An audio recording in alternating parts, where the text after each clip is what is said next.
really important to hear from Jordan Stear. He's going to put him on the spot here a little bit. Jordan's a 4-year player. He's the all-time leader for points and assists in the USPHL for defensemen. He's the all-time leader for assists by any positional player, and he's 5th all-time for points.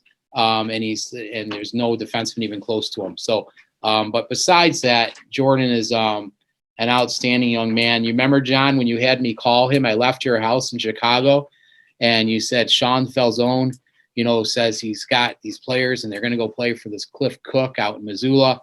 He says, but there's one defenseman you should call, I guess, Stears or something. And I was leaving your house and I got stuck in that traffic headed to Detroit. And so I called Jordan up and we had a good talk. He was all set to go to Missoula and he was tendered there and everything. And 25 minutes later, we were sending him a contract. So it's worked out great. I mean, all my former players hold a very special place in my heart, except for the ones we had to trade. We don't make a lot of trades, but that was at least one of our things. But Jordan, why don't you come? I'll put it over to him and let him talk a little bit. Yeah, I don't want to make this too long, but I mean, like Marty said, he called me. I was a 17-year-old kid, and I was pretty terrified to leave home. I was coming from Texas, so quite a long ways. And I know that if there's one thing that Marty told me that really sold me on coming and starting my journey with the Riverkings was really how embracing the community was and how much you'd be able to really connect with not only just your teammates and like a program as itself, but really engage with a whole new community and really adapt and learn this new culture. And I wasn't supposed to play here 4 years. I think, how many times did I tell you? At the end of every year, I'm going to go play somewhere else, coach. But I always found my way back here. So that's how I knew it was really a special place. And this year in particular, I wasn't supposed to play here again.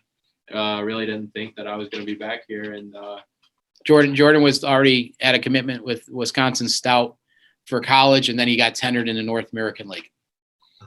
So. But anyway, yeah, I remember things weren't really working out. A lot of stuff really weren't going in my direction while I was up in Anchorage. And I remember I called Marty. I was sitting in my little cabin at the top of the mountain there.